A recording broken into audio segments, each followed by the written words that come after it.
ఉండవల్లిలో NDA నేతల సమావేశంలో కీలక నిర్ణయాలు తీసుకున్నారు. జనసేనకు ఒక రాజ్యసభ సీటును కేటాయిస్తూ నిర్ణయించారు. ఇక మిగిలిన 3 రాజ్యసభ స్థానాలు టీడీపీకి కేటాయిస్తూ కూటమి నేతలు నిర్ణయం తీసుకున్నారు.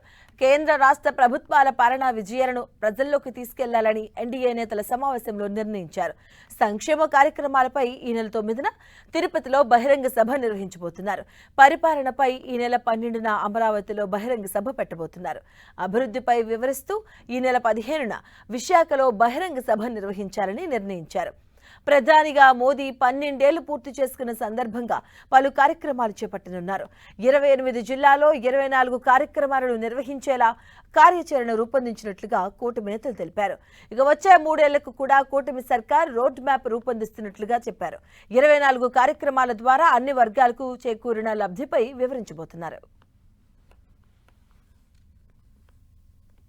ఈ 2 సంవత్సరాలు ఎన్డీఏ అభివృద్ధి చేసినటువంటి దాని మీద డిస్కషన్ జరిగింది. అలాగే దాన్ని ప్రజల్లోకి ఏ విధంగా తీసుకువెళ్ళాలి, ఎందుకంటే రేపు 12వ తారీఖు వస్తే 2 సంవత్సరాలు పూర్తవుతున్నటువంటి నేపథ్యంలో, అలాగే కేంద్రంలో బీజేపీ పార్టీ నరేంద్ర మోడీ గారి సారథ్యంలో మరి 9వ తారీఖుకి 2 సంవత్సరాలు పూర్తి అవుతున్నటువంటి నేపథ్యంలో ఉమ్మడిగా తీసుకొని కార్యాచరణ రూపొందించుకున్నాం.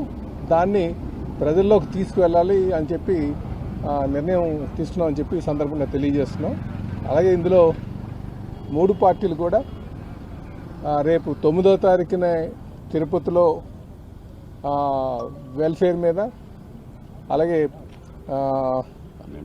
12వ తారీఖున అమరావతిలో గవర్నెన్స్ మీద, 15వ తారీఖున విశాఖపట్నంలో డెవలప్మెంట్ మీద, అభివృద్ధి మీద కార్యక్రమం తీసుకుంటున్నామండి. దాంతోపాటు మిగతా రోజులు ఏదైతే 13వ తారీఖున 16, 17, 18, 19, 20 తారీఖున డిస్ట్రిక్ట్ లెవెల్లో అటు మంత్రులు, ఎమ్మెల్యేస్, శాసనసభ్యులు అందరూ కలిపి ఈ అభివృద్ధి కార్యక్రమాన్ని తీసుకెళ్తామని చెప్పి తెలియజేస్తున్నామండి. 8వ తారీఖు నుంచి 20వ తారీఖు వరకు ఈ జరబోయే కార్యక్రమాల్లో భాగంగా 3 బహిరంగ సభలు కూడా నిర్వహించడమే కాకుండా వివిధ జిల్లాల్లో జిల్లా కార్యక్రమాల తర్వాత నియోజకవర్గ స్థాయిలో కూడా కూటమిలో పాల్గొన్న మా 3 పార్టీలు కూడా కలిసికట్టుగా క్షేత్రస్థాయిలో పర్యటించి దాదాపు 24 కార్యక్రమాలు 24 మాసాల్లో మేము అందించిన అనేక అభివృద్ధి సంక్షేమ కార్యక్రమాలు 24 కార్యక్రమాలు కూడా 28 జిల్లాల్లో ఈ కార్యక్రమాలు నిర్వహించే విధంగా గౌరవ ముఖ్యమంత్రి గారు ఒక కార్యాచరణ రూపొందించమని చెప్పడం జరిగింది. అది త్వరలోనే మీకు ప్రకటిస్తామని సార్. ఇంతకుముందే ఎన్డీఏ సమావేశంలో జనసేనకు ఒక సీటు కేటాయిస్తున్నట్టు గౌరవ ముఖ్యమంత్రి గారు, అదేవిధంగా పవన్ కళ్యాణ్ గారు, అదేవిధంగా కేంద్ర ప్రభుత్వంలో ఉన్న పెద్దలు కూడా మాట్లాడారు. కాబట్టి ఆ నిర్ణయానికి వచ్చినప్పుడు తప్పకుండా రాబోయే రోజుల్లో ఆ నిర్ణయం తీసుకుంటారు.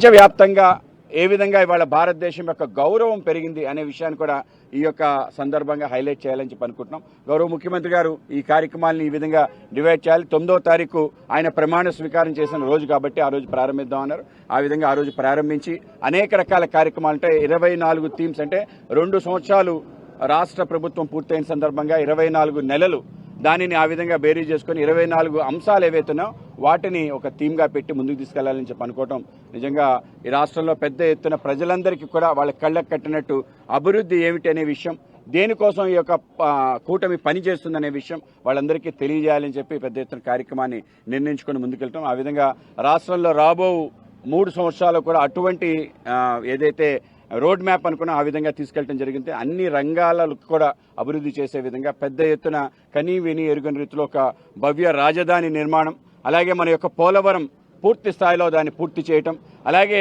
రాష్ట్రానికి సంబంధించిన railway projects Visakha railway zone రావటం కూడా చాలా గొప్ప విషయం. దేశంలో ఎక్కడా జరగని విషయం, ఒక రాష్ట్రానికి సంబంధించి ఒక జోన్ రావటం అది కూడా చాలా పెద్ద అంశం. భారతీయ జనతా పార్టీ లేనట్టు కాదు, దాంట్లో కూడా ఉన్నట్టే. సో ఆ విధంగా తెలుగుదేశం జనసేనకుంటే